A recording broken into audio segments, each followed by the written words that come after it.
Hello students, मेरा नाम है आरती मौर्य। आज हम देखेंगे HTML का 4th लेक्चर। जैसे कि आपने लास्ट लेक्चर में देख लिया है कि बेसिक HTML के जितने भी टैग हैं वो टैग आप कैसे अप्लाई करते हो और वहाँ से उसका आउटपुट कैसे देख सकते हो।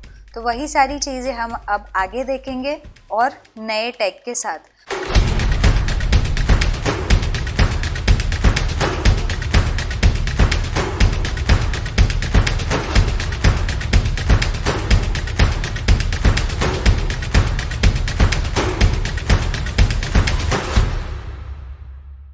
हमारे आज के टैग हैं टेबल टैग और frame set tag. Table tag क्या है? जैसे कि टेबल टैग आप समझते हो कि टेबल टैग के थ्रू आप कोई भी अनमैनेज डेटा है आपके पास, उस डेटा को मैनेज करके प्रॉपर वे में कहीं पे भी लिख सकते हो। जैसे कि आप यहाँ पर देख रहे हो कि टेबल टैग क्या है? एक ऐसा टैग है जिसे आप स्टार्ट भी करते हो प्लस उसे क्लोज भी करना है, लेकिन टेबल टैग के अंदर बहुत सारे टैग है जो आप यूज़ करोगे। फर्स्ट है हमारा TR टैग, TD टैग और TH टैग।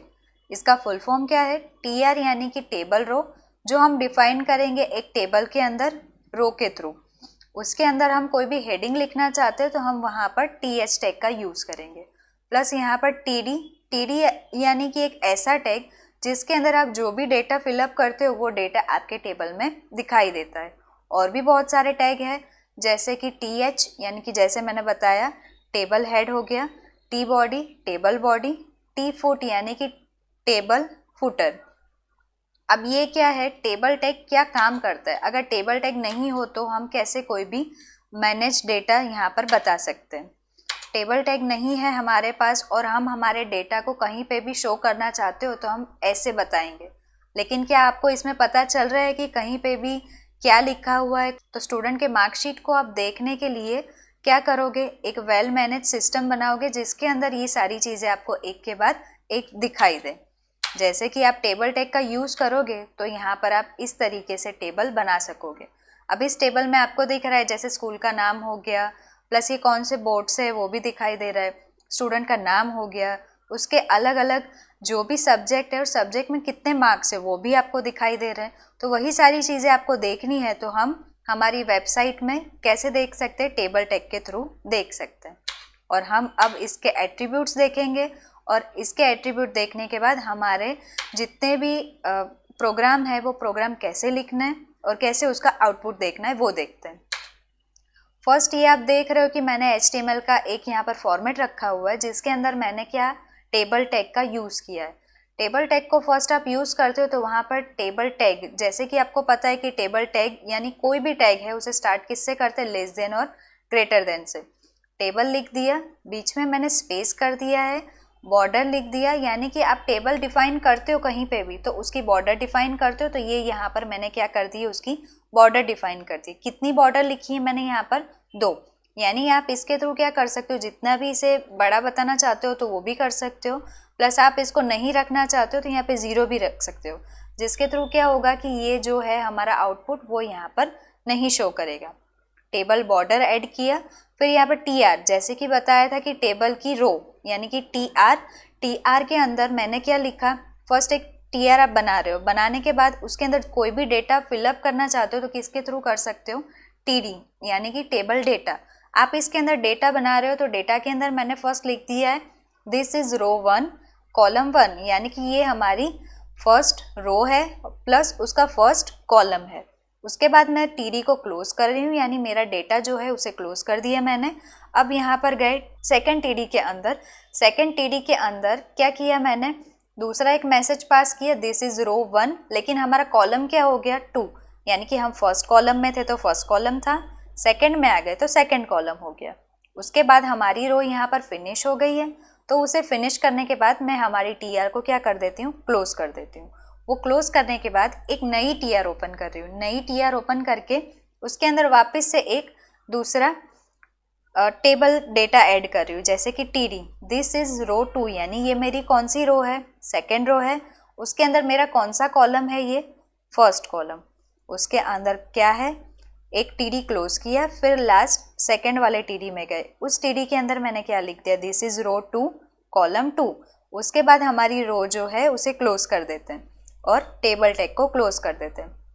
यहाँ पर जैसे कि आपने देखा कि टेबल टैग कैसे बन रहा है, टेबल टैग रो और कॉलम के थ्रू बनाया जाता है। रो यानी कि फर्स्ट, यहाँ से आप देख रहे हो ये रो है हमारी, कॉलम यानी कि ये, और कॉलम और रो इन दोनों से जो बनता है वो है हमारा डेटा, यानी टेबल डेटा। ये हो गया।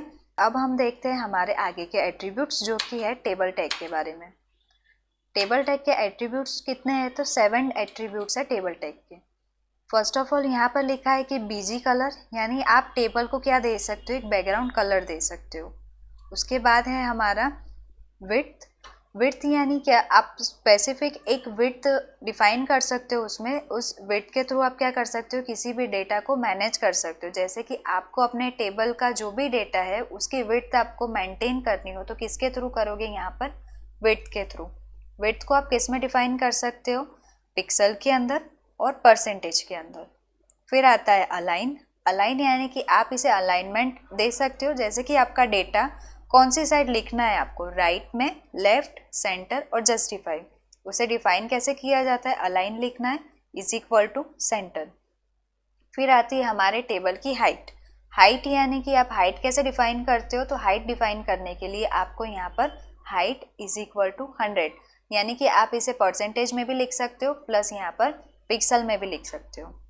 फिर आता है सेल स्पेसिंग।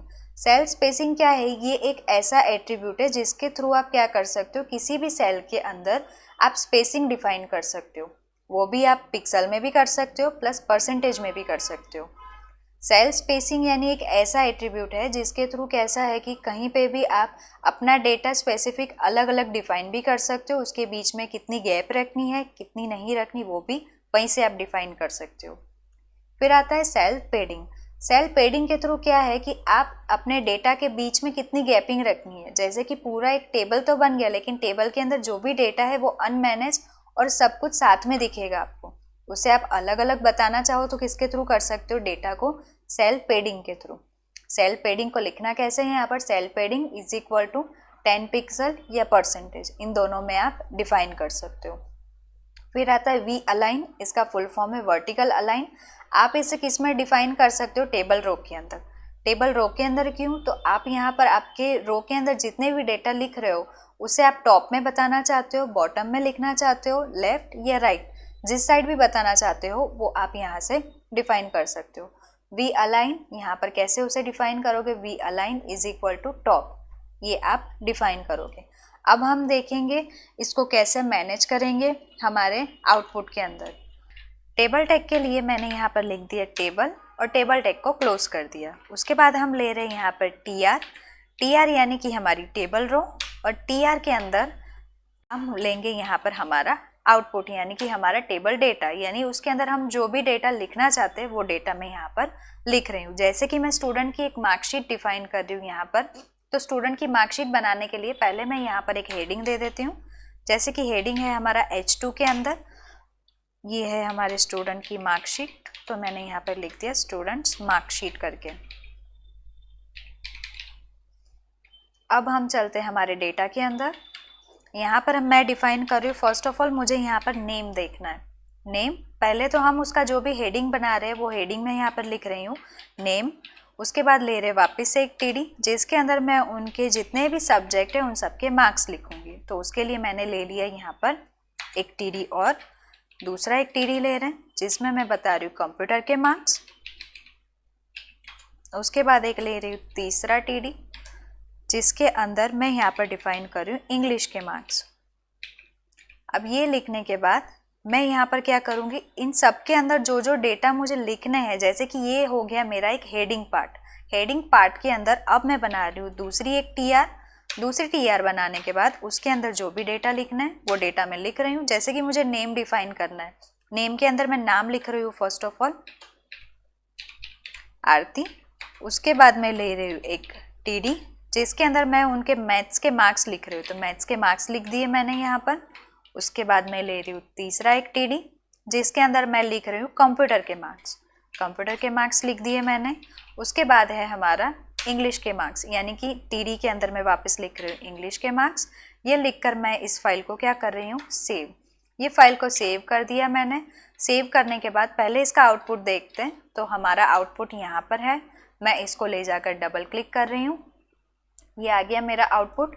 तो आप देख रहे हो जिस तरीके से कि मैंने यहाँ पर क्या डिफाइन किया था, सिर्फ टेबल के थ्रू मैंने क्या किया, उसमें कोई भी एट्रीब्यूट नहीं लिखे, लेकिन देखा आपने उस तरीके से मैनेज होकर आ गया यहाँ पर। तो अब मुझे क्या देखना है, इसके अंदर बॉर्डर ऐड करके देखनी है। तो अब मैं टेबल के अंदर वो जितने भी हमने एट्रीब्यूट्स देखे थे वो सारे ऐड करके देखेंगे कि उसका आउटपुट यहाँ पर कैसे डिफाइन होता है। यहाँ पर लिख दिया बॉर्डर 2 पिक्सल। अब देखते हैं उसका आउटपुट कैसे आ रहा है। यहाँ पर F5 कर रही हूँ, ये आ गई हमारे टेबल की बॉर्डर मैंने 2 पिक्सल डिफाइन की यहाँ पर।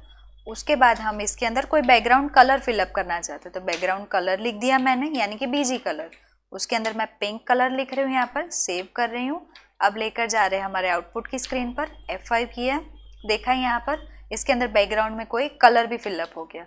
अब आगे देखते हैं, मैं इसको एक विड्थ कंफर्म करना चाहती हूँ कि इतनी विड्थ में मुझे मेरे टेबल का जितना भी डेटा है वो देखना है। तो मैं यहाँ पे विड्थ लिख रही हूँ 100%, यानी कि मेरे टेबल का जितना भी डेटा है वो फुल विड्थ में हो जाएगा।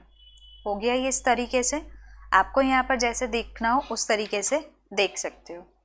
फिर आती है यहाँ पर उसी तरीके से आपको देखना है कि सेल पेडिंग और सेल स्पेसिंग को देखना है। सेल पेडिंग में ले रही हूँ, यानी उसके अंदर मैंने जितने भी डेटा लिखे हैं वो डेटा आपको किस तरीके से देखने और कितने हाइट विड्थ या कितने डेटा में देखना है। सेल पेडिंग लिखकर उसको मैंने क्या किया, सेव करके आउटपुट देख रही हूँ। यहाँ पर देख रहे हो आप ये कैसे आ रहा है, 2020 पिक्सल, यानी पेडिंग क्या काम करती है यहाँ पर, उसके बीच में जो भी आपका डेटा है उसके बीच में यहाँ पर आपको पेडिंग के थ्रू जगह बना कर देती है, जिसके थ्रू आप क्या कर सकते हो, अपने डेटा को अलग अलग डिफाइन कर सकते हो। उसके बाद मैं यहाँ पर ले रही हूँ सेल स्पेसिंग, यानी ये एक सेल के बीच में कितनी स्पेसिंग आपको डिफाइन करनी है वो आप यहाँ पर लिख सकते हो। सेल स्पेसिंग लिख दिया, सेव किया, चलते आउटपुट के ऊपर F5 करने। अब देखा आपने ये उन सब के बीच में गैपिंग, जबकि सेल पेडिंग क्या काम करती है कि पेडिंग के अंदर आपको अलग अलग डिफाइन करके देती है डेटा को, लेकिन ये क्या डिफाइन करता है, बॉर्डर को अलग अलग डिफाइन करके देता है। अब हम देखेंगे हाइट लिखकर मैं यहाँ पर क्या डिफाइन कर रही हूँ, मुझे कितनी हाइट में देखना है मेरा डेटा। मैंने यहाँ पर लिख दिया 200 पिक्सल। उसके बाद मैं यहाँ पर सेव करके आउटपुट देख रही हूँ। तो आपने देखा उस तरीके से कि आउटपुट कैसे हो गया हमारा, थोड़ा और जैसे कि जितना था उसके हिसाब से थोड़ा और बड़ा दिख रहा है आपको टेबल। तो ये मैंने क्या किया, यहाँ पर जितने भी हमने एट्रीब्यूट्स देखे टेबल के वो आपको बताए। अब हम देखेंगे इसके अंदर और भी एट्रीब्यूट्स है जो हम किस तरीके से डिफाइन करते हैं। टेबल टैग के दूसरे एट्रीब्यूट्स है जो कि है कॉलम स्पान और रो स्पान। कॉलम स्पान यानी एक ऐसा एट्रीब्यूट है जिसके थ्रू आप क्या कर सकते हो, कोई भी आपके पास टेबल है बराबर, टेबल के अंदर एक फुल 1 लाइन है, 1 लाइन को आप 2 अलग अलग पार्ट के हिसाब से डिवाइड करते हो। तो वो आप किसके थ्रू कर सकते हो, कॉलम स्पान के ऊपर से। Column span, to make a cell span more than 1 column use the column span, यानी कि कॉलम स्पान को आप डिफाइन कैसे करोगे, कॉलम स्पान 2। इसका मैं एग्जाम्पल भी बताती हूँ कि ये कैसे आता है। देखो ये रहा, जैसे कि मेरे पास 2 अलग अलग डेटा है, उस डेटा के ऊपर से मैं एक डेटा कंफर्म कर सकती हूँ यहाँ पर। फिर वैसे ही है रो स्पान, यानी 2 रो के ऊपर से जो बनता है वो है रो स्पान हमारा, 2 कॉलम के थ्रू बनता है वो है हमारा कॉलम स्पान। इसको हम कैसे देखेंगे, तो इसका मैं आउटपुट आपको बताती हूँ कि किस तरीके से लिखोगे तो आउटपुट आपका कैसा आएगा। हम ले रहे हैं हमारा टेबल टैग लेने के लिए यहाँ पर मैंने टेबल टैग का यूज़ कर लिया।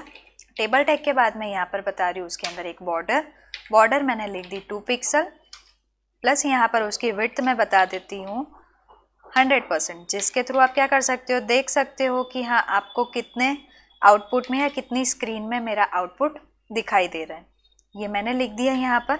उसके बाद ले रहे हैं हमारी TR यानी कि टेबल रो के अंदर पहले मैं ले रही हूँ मेरा फर्स्ट TD जो कि है कॉलम स्पान लिखा हुआ, और इसी कॉलम स्पान के अंदर मैं डिफाइन कर रही हूँ कि कॉलम स्पान मुझे क्या, कॉलम स्पान है क्या कि 2 कॉलम से मुझे एक कॉलम बनानी है, इसीलिए मैंने लिख दिया यहाँ पे 2।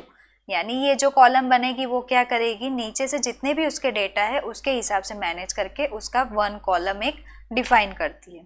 वो डिफाइन करने के बाद एक TR ले रही हूँ वापस से यहाँ पे, और उस TR के अंदर ले रही हूँ TD, और इस TD में डिफाइन कर रही हूँ 1, यानी कि ये है मेरा फर्स्ट कॉलम। इसके बाद ले रही हूँ सेकंड TD, जो कि है हमारा सेकंड पार्ट। इसको मैं सेव कर रही हूँ। सेव करने के बाद जा रही हूँ हमारे आउटपुट की स्क्रीन पर। या तो मैं यहाँ पर आपको एक हाइट का एट्रीब्यूट है वो भी ऐड करके बता देती हूँ, जिसके थ्रू क्या होगा कि हमारा आउटपुट आपको अच्छे से दिखेगा। हाइट लिख दी मैंने। हाइट के अंदर मैंने 300 पिक्सल यानी कि उतने पार्ट का मेरा जो भी टेबल का डेटा है उसे उतने पार्ट में डिफाइन कर दिया। अब चलते आउटपुट के ऊपर। यहाँ पर जाके मैं F5 कर रही हूँ। आ गया हमारा डेटा। अब ये डेटा को आप देख सकते हो कि कैसा लग रहा है आपको। फर्स्ट ये है हमारा एक कॉलम जो कि इन दो अलग अलग कॉलम से डिफाइन हुआ है। फर्स्ट ये, सेकंड ये। बन गया ये हमारा आउटपुट। अब देखेंगे हम रो स्पान, यानी कि दो रो के ऊपर से आप क्या बनाओगे। यहाँ पर वापस से मैं ले रही हूँ यहाँ पे टेबल टैग।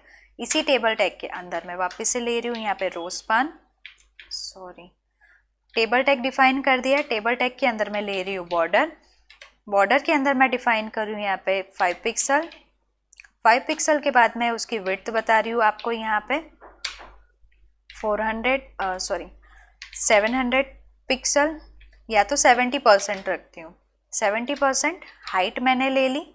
हाइट लिखने के बाद यहाँ पर जैसे कि आप देखोगे कि कितनी हाइट में मुझे मेरा डेटा देखना है, तो मैं यहाँ पे 300 पिक्सल ऐड कर रही हूँ। उसके बाद यहाँ पर जा रहे TR के अंदर टेबल रो बना ली। उसके बाद ले रही हूँ मैं TD। आपने जैसे कि लास्ट वाले हमारे आउटपुट में देखा है कि किस तरीके से उसको डिफाइन करना है। फर्स्ट ये रहा, यहाँ पर मुझे क्या करना है, मेरे टेबल का डेटा लिखना है और उसके बाद वाले सेकंड पार्ट के डेटा के अंदर मुझे डिफाइन करना है रो स्पान। तो उसके लिए मैं फर्स्ट TD में यहाँ पर 1 डिफाइन कर दूंगी। ये हमारा रो स्पान बनेगा और यहाँ पे बनेगा सेकंड कॉलम। आगे यहाँ पर फर्स्ट लिख दिया मैंने इसके अंदर। अब जा रहे TD के अंदर वापस, और TD के अंदर जाने के बाद मैं यहाँ पर डिफाइन कर रही हूँ, मुझे यहाँ पे क्या लिखना था, रो स्पान, जो कि हमारी दो रो के ऊपर से बनेगा। इसीलिए मैं इस TD में डिफाइन करूँगी TD रो स्पान 2, यानी कि मुझे दो रो के ऊपर से बनाना है एक रो स्पान। ये मैंने डिफाइन कर दिया। हमारी TR को अब क्लोज करते हैं। वापस से एक नई TR ले ली। नई TR के अंदर मैं एक TD ले रही हूँ। उस TD को मैं डिफाइन कर रही हूँ सेकंड, क्योंकि मैंने फर्स्ट तो वहाँ पर डिफाइन कर ही दिया है। और इसके बाद मैं मेरी रो को क्या करूँगी, क्लोज, क्योंकि यहाँ पर दो डेटा के ऊपर से एक रो स्पान बन ही गया है पहले से। अब इसको करते हैं सेव। सेव करने के बाद देखते हैं हमारा आउटपुट किस तरीके से आ रहा है। देख लिया आपने, यहाँ पर जैसे डिफाइन हो गया 1 और उसके ऊपर से डिफाइन हो गया हमारा रो स्पान, फिर आ गया सेकंड पार्ट। ये आप कैसे डिफाइन करोगे, रो स्पान के ऊपर से, यानी कि दो अलग अलग रो के ऊपर से आपने डिफाइन किया एक रो स्पान।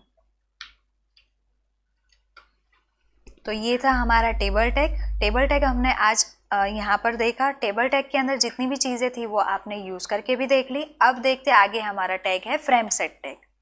फ्रेम सेट टैग क्या है, ये एक ऐसा टैग है जिसके अंदर आप क्या कर सकते हो, ब्राउज़र की अलग अलग विंडो को अलग अलग पार्टीशन में डिवाइड कर सकते हो।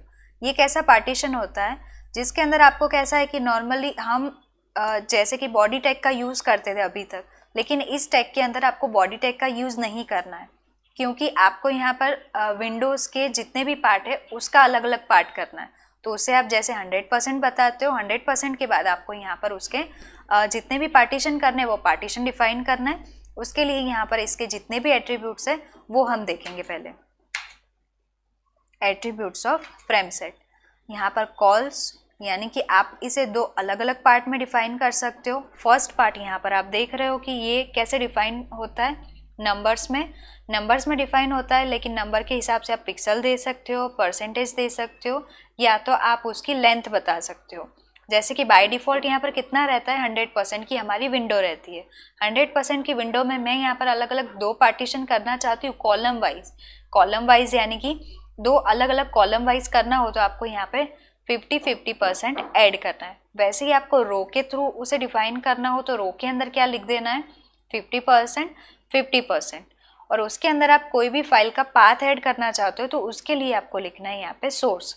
ये कैसे डिफाइन होगा वो देखेंगे हम हमारे कोड के अंदर, जिसके अंदर मुझे क्या करना है, बॉडी पार्ट, बॉडी टैग जो है, बॉडी टैग को यहाँ से क्या कर देना है, डिलीट कर देना है, क्योंकि हम हमारे फ्रेम सेट टैग को उसी के अंदर डिफाइन करेंगे।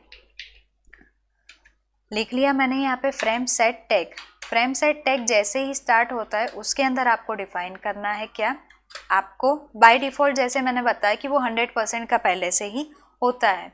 तो यहाँ पर आप डिफ़ाइन करोगे कॉल्स, उसके अंदर डिफ़ाइन कर दो 50% और कॉमा कर दो। कॉमा करके आप यहाँ पे 50% डिफ़ाइन करोगे तो क्या होगा, इसके अंदर दो पार्ट होंगे। दो पार्ट में आप अलग अलग कोई भी वेबसाइट हो, कोई भी फोल्डर हो, कोई भी फाइल है या इमेज है, उसे अलग अलग तरीके से दो अलग अलग पार्ट में डिफ़ाइन कर सकते हो। फ्रेम सेट ले लिया मैंने। अब फ्रेम सेट के अंदर आपको कोई भी पाथ या कोई भी डेटा लिखना है तो वो किसके थ्रू लिखना है, फ्रेम के ऊपर से। फ्रेम के अंदर आता है फ्रेम सोर्स।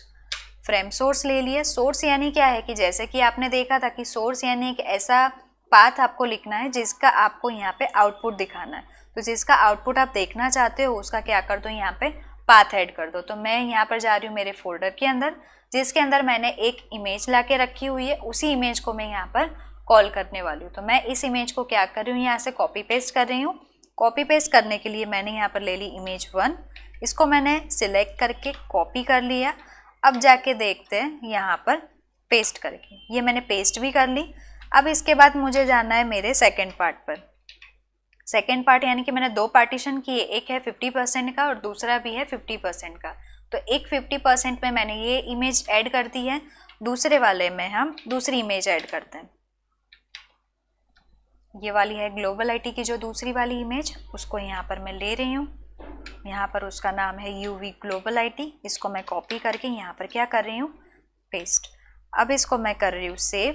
सेव करने के बाद जाते हैं इसके आउटपुट के अंदर। आउटपुट की स्क्रीन हमारी ये रही, F5 कर रही हूँ। आप देख रहे हो यहाँ पर वो इमेज जितनी भी है, जितना भी उसका आउटपुट है, लेकिन उस हिसाब से यहाँ पर मैनेज हो गई है, जिसके थ्रू मैं क्या कर सकती हूँ, देखो आप इस हिसाब से इसे देख सकती हूँ प्लस मैनेज कर सकती हूँ। ये रहा हमारा आउटपुट। यहाँ पर भी है, तो यहाँ पर भी देखो आप सेकेंड पार्ट के अंदर ग्लोबल आईटी का लोगो है ही यहाँ पर, उसके अंदर मैंने ये अलग अलग दो पार्ट में इसे डिफाइन कर दिया। कॉल्स यानी आपको समझ में आ ही गया होगा कि कॉल्स यानी ये ऐसे दो पार्ट है जिसके थ्रू आप ऐसे कॉलम वाइज इसे डिफाइन कर सकते हो।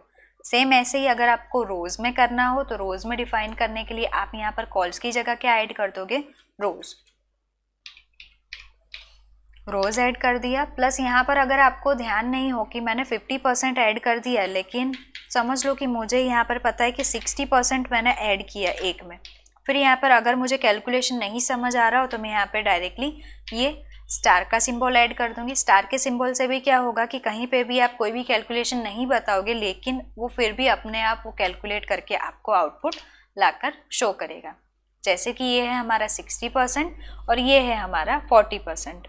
मैंने आपको जितने भी आज टैग समझाए वो टैग आपको समझ में आ ही गए होंगे। अगर ये वीडियो आपको समझ में आया हो तो इस वीडियो को लाइक, शेयर और सब्सक्राइब करिएगा, जिसके थ्रू क्या है कि आपको आगे की वीडियो की नोटिफिकेशन मिलेगी, जिसके थ्रू आप हमारे इस वीडियो को आगे से कंटिन्यू करके देख पाओगे।